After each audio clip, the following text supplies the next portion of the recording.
friends, my name is Mark Jones here at Mr. Mark's Classroom, and I want to share with you some of the smart things that every children's minister needs to know. And I'm afraid sometimes we get some of this stuff backwards. So, first of all, let me just say you don't have to learn everything the hard way.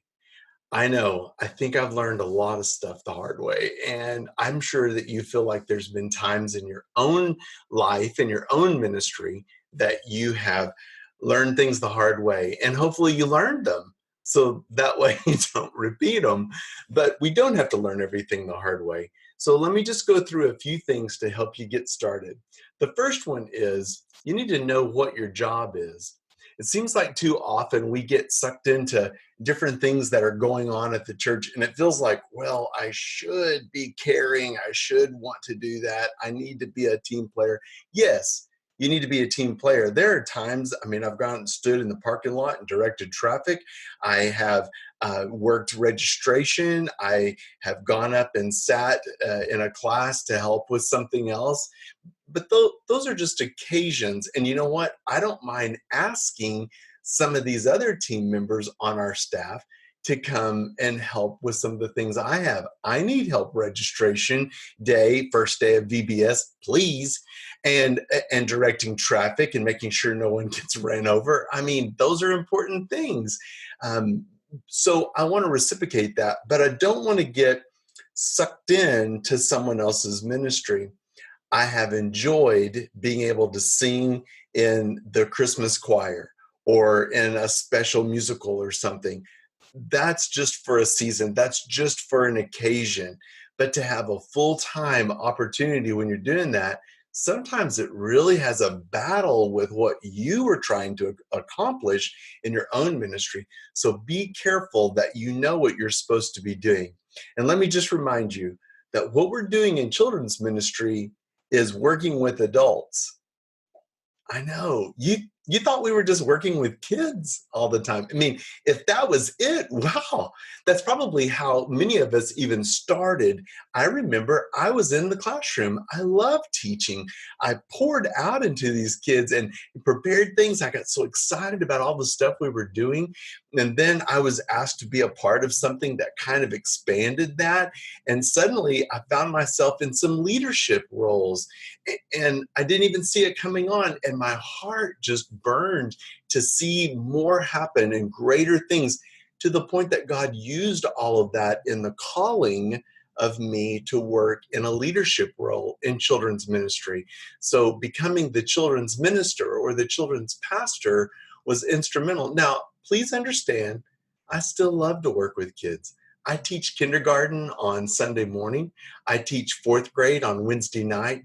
But it's because there are people in places of leadership that really do well, that thrive in their incredible area of serving and guiding and leading, that even afford me that, because there's been so many years that I didn't get to be in the classroom.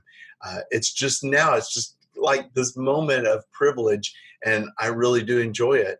Now, it is about leading adults. It's about expanding who you are into their lives, investing into them. So I might hear some of you say, oh, I don't know. I can't talk to adults. It just is so hard. I, I get it. I completely understand. But there's something about that you need to press into. You need to make your list. You need to know that the person sitting out there does not have the same vision, the same experience that you can offer. Just speak into that. Tell them what you did and how it worked well and when it didn't work well. I think you should say when you blew it, because we learn so much from that. And then even the experiences that you're having with children. And as you continue to share your heart of what they're experiencing, what the kids are going to get. If I was going to step up and train on a particular lesson, I would say, here's the way I'm going to do it. Here's the way I would teach it. Here's the way I'd set up the room. I would always pull this in because I know that this child or this child needs a certain way, because I've gotten to know them. And you're really talking about a lot of little pieces that you can even drill down and begin explaining. What do you mean they need that? Or Where do you find that at? And begin sharing with them. Your workers are going to be thrilled to hear this kind of information. And you're just talking about how you would do it. They want to hear that. If for one, if they have a good plan and they hear how you would do it, then it really helps them have balance. Oh, okay, I'm on the right track. I'm doing the right thing. And people who don't have anything to measure to often wonder, am I doing this right? I'm really not effective. I don't think I can do this anymore. And you have quitters. So I want to challenge you to be able to invest in them. Just tell them what you would do. Tell them what's important to you and how much you love this, and what your frustrations are. And they won't feel so alone. They will feel part of the team. Just be you and talk about that and let them know and pray with them.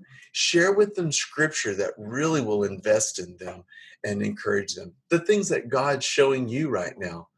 I just want to challenge you to go ahead and let them know what it is you're doing. Your job is that you would multiply yourself. If it's in the greeters and the way they greet, how do you greet? If it's in the teachers and how they teach, it's how you teach. If it's in the outreach that you're doing, how do you make a visit? Explain those things. Take people with you. You should be able to see yourself expanding into more people. And you know what? As you do that, and you think, well, we'll cover that in 20 minutes. No, it's continually happening. They have so much to learn from you because of what you've already experienced and what you already know. So go ahead and keep investing. Take notes, journal things that God's teaching you, showing you in the classroom, in His Word, and simply share that. Matter of fact, I think we could stand to have a few positive posts out there on social media. It just feels like everybody's revealing their inner dark secrets, and they shouldn't even be public like that. So let there be something about you that lets the light of Christ shine in even your post. Publicize those positive things. People are drawn to want to be a part of your ministry because of those type of posts. They want to see that. Well, one other thing I might have to mention here is there is one question that we should ask all the time. Who else? Who else could I get to do this job? And you have so many hats that you wear. If it's in early childhood, if it's in childcare, if it's with elementary, if it's at camp, if it's an event, I mean, the list goes on. You are responsible for a lot of things. And there are people in your church that maybe would not even want to work with kids, but they could even help in administrative roles that maybe isn't your strength. And you could bring them alongside. And the nice thing is people in business will speak truth. And even though you may not want to hear it, if it's not all sugar coated and buttered up real good, you need to hear it so you can have some balance yourself. Am I doing this right? What's the pushback here? Because I have a feeling every idea I have is not a great one. I know, isn't that a reality? And so, anyway, find out who you could delegate things to. Right now, I'm teaching in kindergarten on Sunday morning, 2 hours. Actually, you know what 2 hours means. It really means three, because we have kids longer than adult classes go. And I have been praying and looking and searching. And as I'm investing in the new teacher that's been enlisted to teach with me, it's been great to invest in her and to show her why I do it like this and how I do it. But I'm still praying as God is leading even another person to come, that I can invest in them and that they will have the heart I have in teaching kindergarten. It's such a great age. And the beautiful thing for me is in teaching kindergarten, I have the privilege of knowing these children and building these relationships now, because in first grade and in second grade, we're probably going to see more questions about Jesus and salvation. It'll be so much easier to talk about that we know each other and that we've had this time together. So look for people that you can delegate to, because when you leave this church or you retire from this church, You need to know that you're leaving it in good hands with a whole team. Not just that they would be left sitting with nothing, but that you would necessarily not be missed in the fact that people can continue to do the work of good children's ministry because you've brought them alongside you. You've loved them and showed them, and that they are doing it now. That would be a great goal. I challenge you to do that today. Hey, be thinking about who you can start investing in. And I want you to know I have a great resource called Classroom Swag. It's 20 pages of nothing but gold that you can use in your children's ministry. And it comes each and every month on the first day. And the nice thing is, one subscription is for your whole church. Like, you can make copies of all these pages and hand them out, or you can just forward the email to all of your workers so that they will have good stuff to rely on and resources that they can pull from in order to teach and do a great job in their classes. And that's what you want. You don't want them going, I don't have anything, I can't find anything. Well, you can have that now. Well, I hear the clock chiming, so I need to get off of here. I hope that you'll use some of these things, and you can find out more about Classroom Swag at getclassroomswag.com or at Mr. Mark's Classroom.